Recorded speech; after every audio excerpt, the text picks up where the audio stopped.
Hi guys, நம்ம channel வந்து ஒருத்தர் வந்து என்ன கமெண்ட் பண்ணிக்கோன்னா ப்ராங்க் பண்ணுங்க ப்ரோ. என்ன ப்ராங்க்குன்னு பார்த்தீங்கன்னா, நம்ம வந்து ஒரு ஆள்கிட்ட நின்று அப்படி அவன்கிட்ட சும்மா ஒரு மாதிரி முறைச்சி பார்த்துட்டு சாக்லேட் காஃபின்னு சொல்லியிருக்காங்க. வாங்க நம்ம போய் பண்ணலாம் ஃபஸ்ட்டு.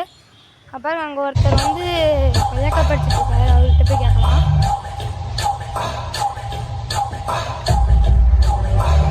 கீழே